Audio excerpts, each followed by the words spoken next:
Let's build a bright vegetable soup that warms fast and tastes like you took your time. An onion comes first, and I slice it steady with tucked fingers so tiny cubes melt into the base. I sweep them to the side of the board so the pieces go in together and cook evenly. A skillet waits with a calm gloss of olive oil, and I warm it to a gentle shimmer, not smoke.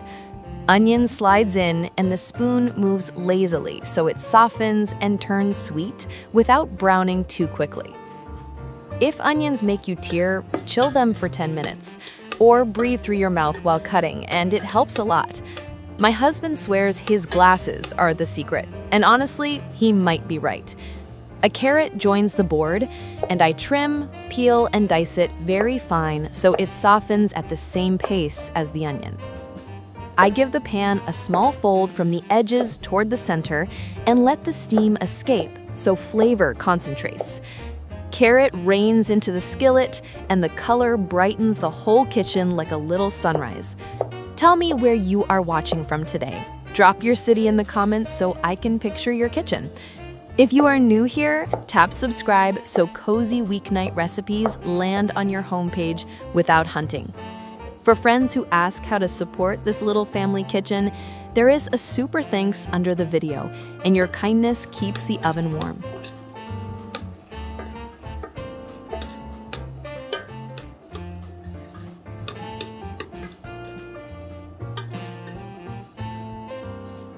Leek time now, and I shave neat rings along the pale green, then separate them with my fingers so they do not clump. Any gritty bits rinse clean under cool water, and I pat them dry so they sauté, not steam. Leek slips into the pan to mingle with onion and carrot, and the sound turns friendly and gentle. I keep the heat at medium so sweetness builds without sharp edges, and the pieces keep their shape. While this soft trio hums, rate the idea so far from 1 to 10 in the comments and tell me what you would tweak next. In the next beat, we will bring in red pepper for brightness, celery for backbone, and set the soup on its path to a calm simmer. My daughter always sneaks a red cube from the board, and our beagle parks by my feet like a tiny inspector of soups. Red bell pepper steps in now, so I trim the cap, sweep out the seeds, and flatten the walls before dicing. A flat pepper is steadier and gives even cubes. I keep the cuts small so the pieces soften in the same window as our onion and carrot. Into the skillet they go, and I spread the mix thin.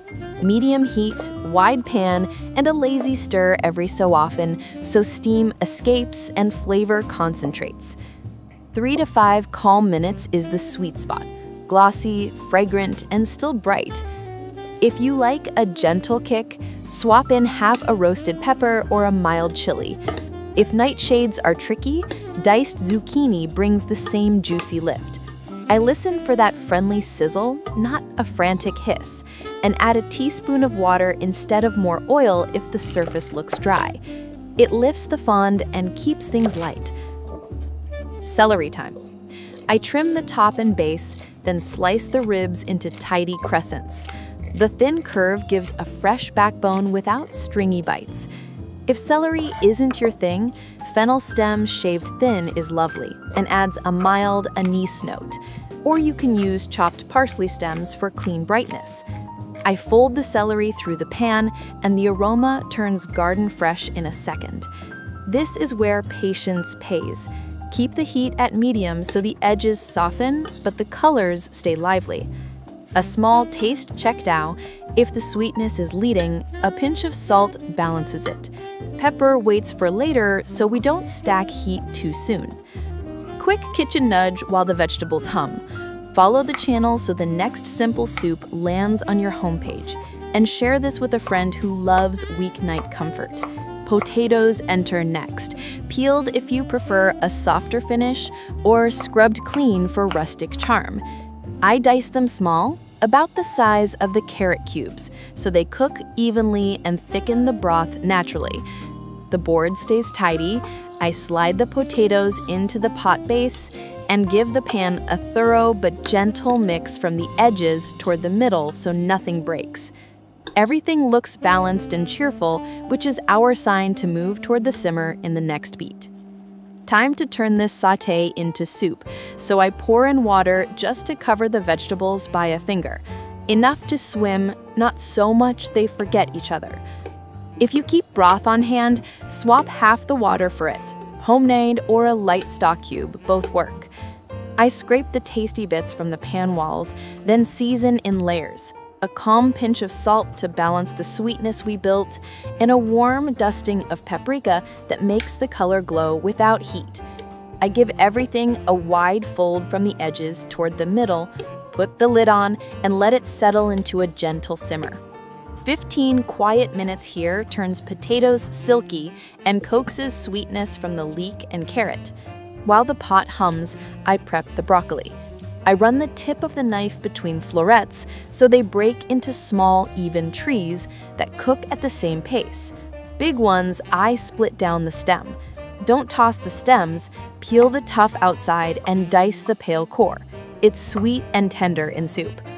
A quick rinse, a good shake, and they wait on a towel.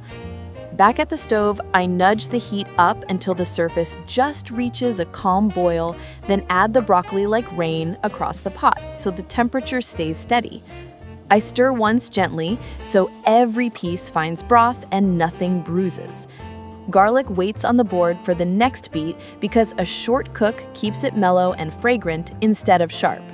If your soup looks thick, add a small sip of water.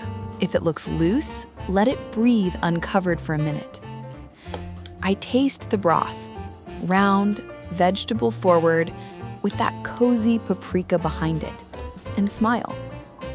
We're pacing perfectly. The base is tender, the broccoli is just starting to turn bright. Garlic thyme keeps the broth lively without turning sharp.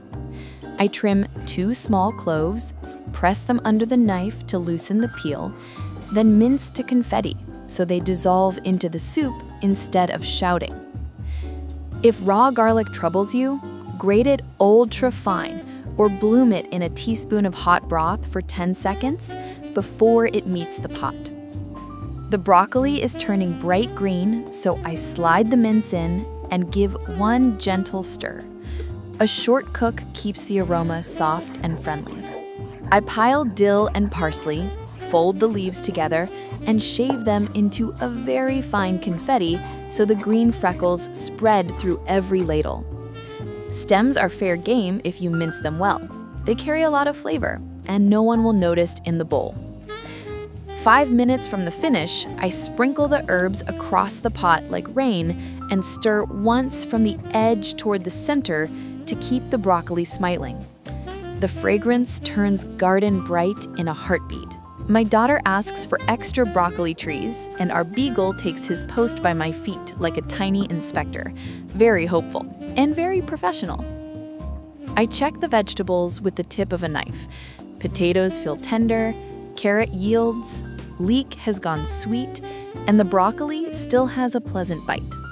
A final taste tells me it is balanced and friendly. Savory first with a fresh herbal finish. This is a kind soup. Simple pieces agreeing with each other, and exactly the sort of dinner that turns a weekday into something calm. If recipes like this fit your rhythm, follow the channel so the next warm bowl finds you without searching. Give this video a quick thumbs up so more home cooks discover it, and tell me in the comments what you would tweak next time. Thank you for cooking with me tonight. Enjoy, friends!